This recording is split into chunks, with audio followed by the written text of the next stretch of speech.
میرے والدین مجھے ایک صاحب نحال بزرگ شاہ محمد حسین صاحب کے پاس مزار پر لے گئے۔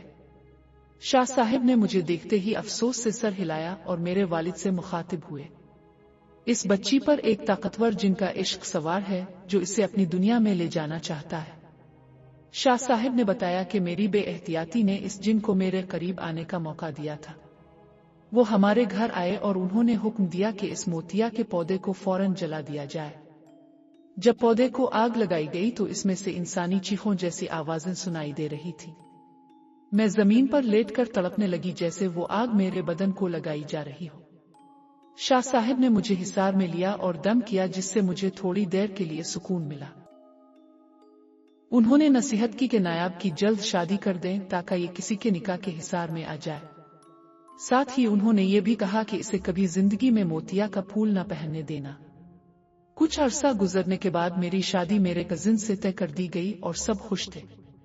مجھے لگا کہ شاید اب وہ کالی بلا میرا پیچھا چھوڑ چکی ہے اور میں نارمل زندگی جیوں گی۔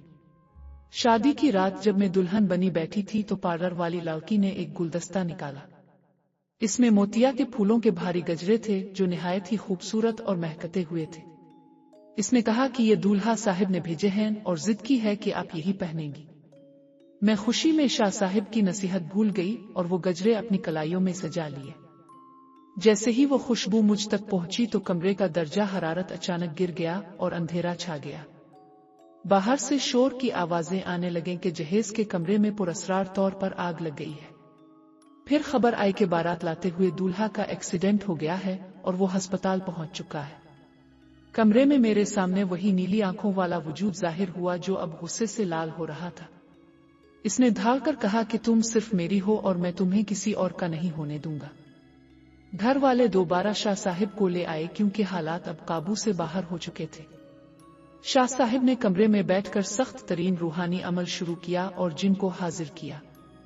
وہ جن ایک انسانی صورت میں سامنے آیا اور زار و قطار رونے لگا جیسے کوئی بچہ روتا ہے۔ اس نے کہا کہ شاہ صاحب میں اس سے محبت کرتا ہوں اور میں نے اسے کبھی دکھ نہیں دیا۔ شاہ صاحب نے اسے ڈانٹا اور کہا کہ تمہاری محبت اس انسان کی زندگی تباہ کر رہی ہے۔ کئی گھنٹوں کے تکرار کے بعد وہ جن اس شرط پر جانے کو تیار ہوا کہ نایاب کبھی شادی نہیں کرے گی۔ اس نے دوسری شرط یہ رکھی کہ یہ لڑکی کبھی موتیا کے پھولوں کو ہاتھ بھی نہیں لگائے گی۔ اگر اس نے ان میں سے کوئی بھی شرط توڑی تو میں اسے ہمیشہ کے لیے اٹھا کر لے جاؤں گا۔ شاہ صاحب نے مجبورنہ وہ شرائط مان لے اور اس جن کو وہاں سے ہمیشہ کے لیے رخصت کر دیا۔ آج میں 40 سال کی ہو چکی ہوں اور میں نے کبھی کسی سے شادی نہیں کی ہے۔ میرا وہ کزن معذور ہو گیا تھا اور ہماری شادی کا بندھن بننے سے پہلے ہی ٹوٹ گیا تھا۔ میں آج بھی اپنے گھر کے اسی اجاڑ صحنے بیٹھتی ہوں جہاں اب کوئی پودا نہیں ہے۔ میں جب بھی بازار میں موتیا کے پھول دیکھتی ہوں تو خوف سے میرا دم گھٹنے لگتا ہے۔ لوگ سمجھتے ہیں کہ میں کسی صدمے کا شکار ہوں مگر سچ صرف میں اور میرا رب جانتے ہیں۔ میں ہوش میں تو ہوں مگر میری روح اس جن کے حصار میں آج بھی قید ہے اور یہ میری سزا ہے۔ راوی کہتی ہے کہ نایاب کی کہانی سن کر مجھے احساس ہوا کہ عشق کتنا خوفناک ہو سکتا ہے۔ غلطی شاید اس جن کی تھی مگر اس کی پوری سزا ایک معصوم لڑکی کو بھگتنا پڑ رہی ہے۔ پیارے دوستو، نایاب کی یہ بیتی ہمیں زندگی کے ایک ایسے رخ سے آگاہ کرتی ہے جس سے ہم واقف نہیں ہیں۔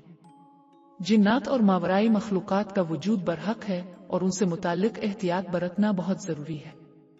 ہمیں کبھی بھی بزرگوں کی باتوں کو محض توہم پرستی سمجھ کر نظر انداز نہیں کرنا چاہیے۔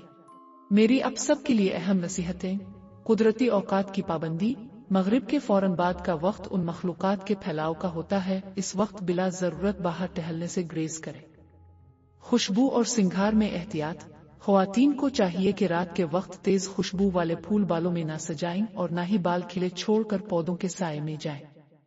پودوں اور درختوں کا ادب، یاد رکھیں کہ بہت سے قدیم درخت اور خوشبودار پودے ان مخلوقات کا مسکن ہوتے ہیں، رات کو انہیں چھیڑنا اور پھول توڑنا وبال بن سکتا ہے۔ روحانی حصار کی اہمیت، اپنی زندگی میں مسنون دعاؤں، آیت الکرسی اور قرآنی سورتوں کے ورد کو شامل کریں تاکہ آپ ہر طرح کے شر سے اللہ کی پناہ میں رہیں۔ اگر آپ کو نایاب کی یہ بیتی پسند آئی ہے اور آپ چاہتے ہیں کہ میں ایسی مزید سچی اور لرزہ خیز کہانیاں آپ کے لیے لے کر آؤں تو ابھی اس ویڈیو کو لائک کریں۔ آپ کا ایک سبسکرائب ہمیں مزید محنت کرنے اور بہتر مواد لانے کی ہمت دیتا ہے۔ آپ کا بہت بہت شکریہ۔